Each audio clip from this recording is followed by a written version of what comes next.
በዚህ ዓለም ላይ ዓለምን የለወጠው መልስ ሳይሆን ጥያቄ ነው እንደምታውቁት። ምንም ነገር ቢፈጠር በሚመጣው ዘመን ውስጥ የተሻለ ነገር እንደሚመጣ ተስፋ ታደርጋለህ ሆይ? በውስጥ በኩል መሆን የምንፈልገውን ሰው ሳንሆን ብንቀር ይሄንን ማካካስ የሚችል ምንም አይነት ውጫዊ ሀብትም ገይኒንግም የለም። አኗኗራችን ለበሽታ ዳርጎን ያፈራነውን ገንዘብ ለመታከም ብናውለው እዚ ሚኒንግፉል። ከስራ ስትገቡ ቤታችሁ ስትቀመጡ ጤንነታችሁ ከጧት ይልቅ ጨምሮ ካልሆነ it's doing some harm to you። ሊሚቴሽናችን ትምህርታችን ነው፣ የምንኖርበት አገር ነው፣ ኪሳችን ውስጥ ያለው ገንዘብ ነው። what is the limitation a human being has ብትባሉ ምን ትላለህ? ውጥረት እንትናችን አጥራችን ጣሪያችንና ወለላችን ምንድነው? በተወሰነ ክልል ውስጥ ብቻ እንድንኖር የሚያደርገን የዚህ ዓለም ሰው ጣሪያውና ወለሉ ምንድነው? ከዚህ ማለፍ አትችልም የሚለን ባውንደሪያችን ምንድነው? እዚህ ፊዚካል ዓለም ውስጥ እስካለን ድረስ what is it? የራሳችን ማንነት ማለት ነው። የሰው ሰራሹ ማንነት ከዚህ ዓለም የቀዳነው ዕውቀት አስተሳሰብ እሱ ራሱን አስሮ የሚይዘን። ምክንያቱም መሬታዊ ባህሪያችን ያየላል እሱ ጋር የማይታየው ማየት ስለማንችል የሚታየው ላይ ብቻ that's the point። መሬት እንረግጣለን እሱ ላይ እሱን ስለምናየው ቀን በቀን ኤክስፒሪየንስ ስለምናደርገው that's wonderful። በጣም ይገርም ነው። አሁን ዳግም ባነሳው ሐሳብ ላይ ቢውልድ አድርግላችሁ ሁላችንም የምናውቀው ነገር ነው ማውራው። ነገራችን ላይ አዲስ ነገር የለም። ሁለት ዓለማት አሉ በግርድፉ ምንኖርበት ስነ ፍጥረት ውስጥ ስነ ፍጥረቱን የሚጠቀልል ከስነ ፍጥረቱን በላይ የሆነ ማይታይ ገሃድ ስውር ዓለም አለ። ሚታይ የሚጨበት በስሜቶቻችን የምናውቀው ደግሞ ገሃድ ብለን የምንቆጥረው ዓለም አለ። የሰው ልጅ እንግዲህ አሁን በምናውቀው ወደ 9 አካባቢ የስሜት ዋሳቶች አሉት ሰው። 5 በምናውቀው እንሂድና 5 የስሜት ዋሳቶች አሉ።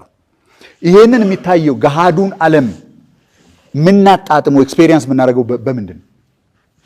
እናያለን፣ እንሰማለን፣ እንቀምሳለን፣ እንነካለን፣ እናሸታለን።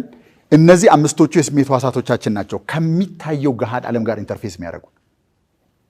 ሌላ የማይታይ ዓለም ደግሞ አለ። ሳይንስ ከሚለውም ከቅዱሳት መጽሐፍትም ልጥቀስና ላሳያችሁ። ለምን መሰላችሁ? ሳይንስ አንዳንዱ ሰው የሳይንስ ማይንድ ስላለው አፒል ለማድረግ ያህል ነው እንጂ ከቅዱሳት መጽሐፍት በላይ ፓወር የለውም እንደምታውቁት ማለት ነው። ይሄ ገሃድ ዓለም ወደዚህ ገሃድ ዓለም የመጣው ከማይታይና ገሃድ ካልሆነ ዓለም ነው። ከየት አመጣ ካላችሁኝ አሁንም ወደ ቅዱስ መጽሐፍ ልመልሳችሁና ሂዱና የዕብራውያን መጽሐፍ ምዕራፍ 11 ቁጥር 3 ላይ ሄዳችሁ ተመልከቱ። እንደዚህ ይላል፣ ዓለማትን በእግዚአብሔር ቃል እንደተሰሩ የሚታየውም ዓለም ከማይታየው ዓለም እንደመጣ በእምነት እናስተውላለን ይላል። ኦኬ፣ ይሄ በነገራችን ላይ ፕሪንሲፕል ነው። የቅድሙን ዴፊኒሽን ካለ በኋላ ነው እዚህ ጋር መጥተው እንደዛ የሚለው ፕሪንሲፕል ነው። ማለት ምን ማለት መሰላችሁ? ብትሮጡም የማታመልጡት ብታምኑም ባታምኑም የሚሰራ ሁላችንም ላይ የሚሰራ ነገር ነው ማለት።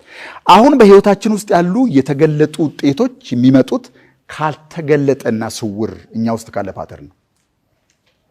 በህይወታችሁ ውስጥ ያለውን የትኛውንም ውጤት ዘርዝሩና ጻፉ። ስለ ገንዘብ ይሁን፣ ስለ ግንኙነት ይሁን፣ ስለ ጤና ይሁን፣ ስለምትፈልጉት ነገር ይሄ በህይወቴ ውስጥ በእኔ የግል ህይወት ውስጥ የተገለጠው ዓለም ካልተገለጠው ውስጣዊ ዓለም ወደዚህ ምድር የመጣ ነው።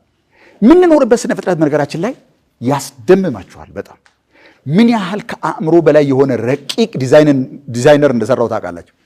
እንደምታውቁት ይሄ አሁን ባለን ቴክኖሎጂ አሁን ዕውቀታችን በደረሰበት ደረጃ ወደ 93 ቢሊዮን የብርሃን ዓመታት ስፋት አለው ይሄ የምንኖርበት ስነ ፍጥረት። 93 ቢሊዮን ዓመት የሚፈጅ ብትሄዱ በብርሃን ፍጥነት 300,000 ኪሎ ሜትር በሰከንድ እየሄዳችሁ ለማቋረጥ ብትፈልጉ 93 ቢሊዮን ዓመት የሚፈጅ ስነ ፍጥረት ውስጥ ነው የምንኖረው።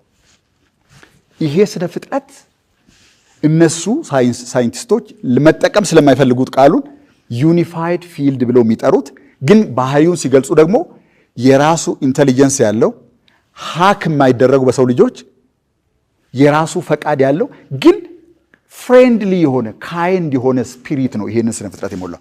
ይሄ ሁሉ ቦታ በውስጥም በውጭም በኩል የሸፈናችሁ ቦታ is the spirit.